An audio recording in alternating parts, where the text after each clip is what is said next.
辈，真是不好意思啊。我传你一招绝世秘术啊！此乃聚天一击。齐南师弟还没有回来，我这不是回来了吗？快说，那老头是谁？天南来了啊！敢和我一战吗？不是来和喽啰打架的，为何不把你手里的鱼图给我？ Kembali lagi bersama Bang Jago. Seperti biasa, Mimin selalu mendoakan kalian semoga selalu dalam keadaan sehat dan dalam kondisi terbaik. Di video kali ini Mimin akan menceritakan sebuah donghua series dari Peerless Martial. Dan bagi kalian yang mungkin baru gabung, Mimin saranin untuk nonton bagian sebelumnya dulu. Linknya ada di deskripsi. Tak berlama-lama, langsung aja kita masuk ke isi ceritanya.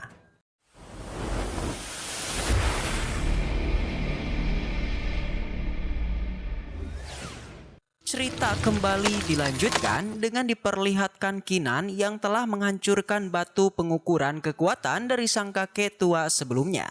Sang kakek tersebut sangat tak menyangka dengan kemampuannya Kinan dan ia juga menggunakan kekuatannya untuk melindungi mereka dari serpihan batu pengukuran kekuatan yang hancur. 前辈，真是不好意思啊。 Di sana, Kinan pun meminta maaf kepada sang kakek karena ia telah tanpa sengaja menghancurkan bola kristal pengukuran kekuatan itu. Sang kakek pun memberikan pujiannya kepada Kinan karena ia mengakui bahwasannya teknik kekuatan yang dimiliki oleh Kinan dan juga martialnya Kinan memiliki kekuatan yang sangat unik. Dan sesuai janji yang telah diberitahu oleh kakek sebelumnya, yang dimana kakek itu pun memberikan hadiah kepada Kinan berupa teknik khususnya. Yang dimana sang kakek memberitahu bahwasannya teknik ini merupakan salah satu teknik langka yang dapat menguntungkan bagi Kinan jika Kinan bisa menguasainya. Sang kakek juga merasa penasaran karena ingin tahu apakah Kinan bisa mempelajari teknik itu. Kemudian pun sang kakek menunjukkan tekniknya kepada Kinan yang dimana sang kakek juga berharap bahwasannya Kinan bisa mempelajari teknik ini juga. Yang dimana teknik tersebut sang kakek mengeluarkan senjata raksasa dari atas langit. Yang dimana senjata itu menghancurkan tebing raksasa yang berada di hadapannya.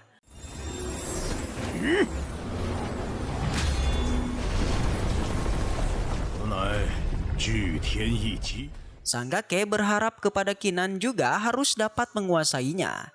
Kinan pun berterima kasih karena telah diberikan teknik yang begitu bermanfaat. Kemudian Kinan memulai latihannya yang di sini juga Kinan ditemani oleh sang kakek tua sebelumnya. Kinan pun pada akhirnya berhasil menguasai teknik tersebut dan Kinan pun berterima kasih kepada sang kakek karena sang kakek telah membantu pelatihannya dan juga menemaninya. Sang kakek tidak mempermasalahkan hal tersebut dan juga sang kakek memperbolehkan kepada Kinan jika ia mau pergi maka Kinan diperbolehkan juga. Setelah itu tiba-tiba saja sang kakek menghilang dari hadapannya. Yang hal ini membuat Kinan pun sangatlah kaget. Setelah itu pun kita diperlihatkan dengan sang kakek sebelumnya yang di sini ternyata sang kakek tua ini bernama Tang Kuanjing. Yang ternyata kakek Tang ini dulunya merupakan pemimpin dari Sekte Song. Di sana ia begitu senang karena akhirnya dirinya telah menemukan seorang jenius yang telah ia cari-cari selama 300 tahun. Yang dimana yang dimaksud oleh kakek Tang ini merupakan Kinan. Sedangkan di tempatnya Chuyun dan juga Xiaoling, mereka berdua masih mempelajari teknik buku yang sebelumnya telah diberikan oleh kakek tadi. Tetapi pada saat ini Chuyun merasa khawatir kepada Kinan karena dia yang masih belum juga kembali. 齐南师弟还没有回来。 我这不是回来了吗？ Namun tidak lama kemudian tiba-tiba aja Kinan telah sampai ke tempat mereka, yaitu dengan bertanya apakah Chuyun begitu merindukan dirinya. Kinan juga meminta maaf kepada mereka karena telah membuat mereka menunggu begitu lama. Dan setelah itu tiba-tiba aja Xiaoling memarahi Kinan karena ia juga khawatir kepadanya yang telah menghilang sampai malam hari. Xiaoling juga merasa begitu kesal karena Kinan yang tiba-tiba saja menghilang membuat mereka berdua yaitu dirinya dan juga Chuyun tidak bisa melanjutkan perjalanan mereka itu sampai menunggu Kinan pulang. Xiaoling juga bertanya kepada Kinan, siapa kakek tua yang sebelumnya telah membawa Kinan? 快说，那老头是谁？ Kinan sekali lagi meminta maaf kepada mereka berdua karena telah membuat mereka berdua merasa khawatir. Selain itu, Kinan memberitahu kepada mereka bahwasannya kakek tua sebelumnya bukanlah orang jahat, melainkan orang baik yang telah memberikan dirinya harta dan juga beberapa pembelajaran. Tetapi di saat itu tiba-tiba aja Chuyun memberikan surat kepada Kinan meminta kepadanya untuk membacanya terlebih dulu. Yang dimana di dalam surat itu ternyata berisikan surat yang dibuat oleh Ji Xiao yang berisikan bahwasannya Ji Xiao ingin mengajak kepada para peserta yang mendapatkan surat ini untuk bekerja sama dengan dirinya, yaitu mengumpulkan peta agar bisa mendapatkan token naga sebanyak mungkin.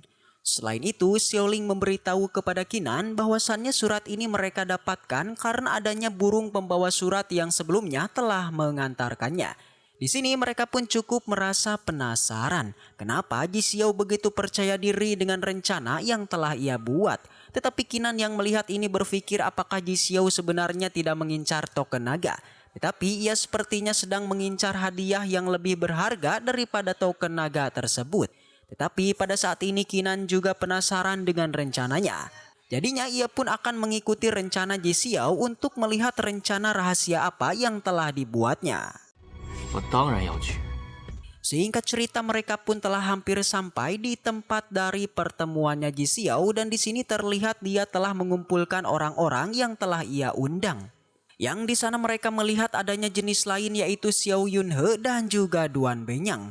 Chuyun yang melihat ini cukup tidak menyangka bahwasannya Xiao Yun dan juga Duan Benyang mereka berdua berada di pihaknya Ji Xiao.